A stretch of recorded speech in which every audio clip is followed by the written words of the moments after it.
একটা কমন প্রশ্ন অনেকেই এটা করে থাকেন যে হুজুর, নামাজের ভিতরে মাঝে মাঝে বাজারের কথা মনে হয়, দুনিয়ার কথা মনে হয়ে যায়। দুনিয়া না, জাস্ট এই জাগতিক জীবনের কথা মনে হয়ে যায়। এক্ষেত্রে কি নামাজ হবে? পৃথিবীতে এমন কোনো মানুষ নেই নামাজের মধ্যে যার জীবনে অন্যদিকে খেয়াল আসে নাই। এটা আসতে পারে, কিন্তু মাত্রা ছাড়া এটা হওয়া যাবে না, এটা মাত্রাতিরিক্ত হওয়া যাবে না। হ্যাঁ, ভুল হতেই পারে, ভুল আছে বলেই সাহু সিজদা আছে, এবং কোনো অজীব যদি ছুটে যায় সাহু সিজদার একটা সিস্টেম ইসলাম রেখে দিয়েছে। তো নামাজের মধ্যে ভুল হতেই পারে, তবে চেষ্টা করতে হবে নামাজের মধ্যে মনোযোগী হওয়ার, গুরুত্ব দেওয়ার, সময় মতো এবং এটার যে ধারাবাহিকতা তারতিব অনুযায়ী নামাজ পড়ার আমরা চেষ্টা করব। বিশেষ করে আমরা রুকুটাকে লম্বা করব, সেজদাকে লম্বা করব। এর মাঝে যে সময়টা আছে, এর মধ্যে যে মাসনুন যে দোয়াগুলো আছে, এটা আমরা পড়ার চেষ্টা করব। রব্বানা লাকাল হামদ হামদান কাসীরান তাইয়িবান মুবারাকান ফি, আল্লাহুম্মা গফিরলি ওয়ারহামনি ওয়ারযুকনি ওয়াহদিনি ওয়াআফিনি, এই যে দোয়াগুলো আছে, রাসূল করিম সাল্লাল্লাহু আলাইহি ওয়াসাল্লাম তিনি সেজদায় যতক্ষণ থাকতেন, দুই সেজদার মাঝে ততক্ষণ বসে থাকতেন, এবং তিনি রুকু থেকে উঠে দাঁড়াতেন, রুকুতে যতক্ষণ থাকতেন তিনি দাঁড়িয়ে ততক্ষণ থাকতেন।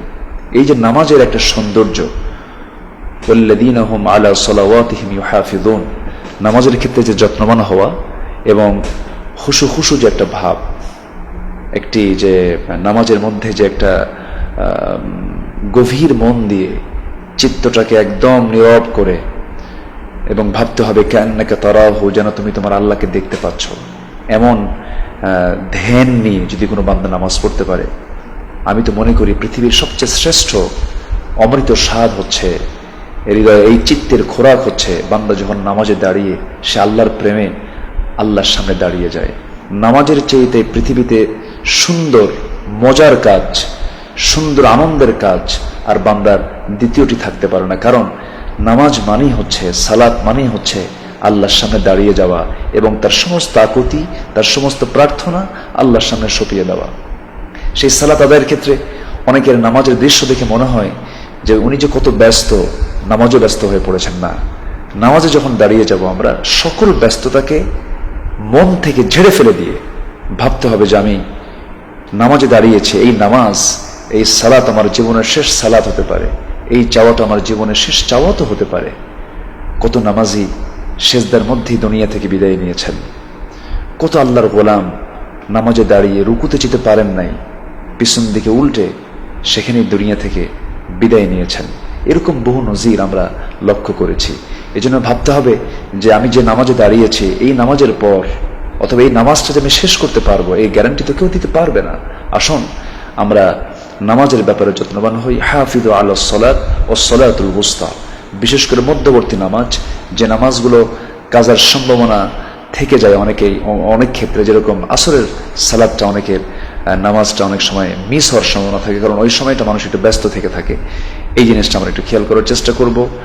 আবার সালাতুল ফজর, যেহেতু এখন ঘুমের স্টাইলটা হয়ে গেছে হলো মানুষ ঘুমাই হলো শেষ রাতের দিকে ঘুম শুরু করে, ঘুমটা পরিপূর্ণ হবে কেমনে? যদি কোনো বান্দা 5 ওয়াক্ত নামাজ যদি সময় মতো পড়ে, নামাজ শৃঙ্খলা শেখায়, সালাত নিয়মানুবর্তিতা শেখায়, সালাত একটা মানুষকে একটা রুটিনের মধ্যে তাকে তুলে ফেলে, সে রুটিনের বাইরে যেতে পারে না। আসুন নামাজকে সুন্দর করার চেষ্টা করি। নামাজ যত সুন্দর হবে আমার ঈমান তত সুন্দর হবে।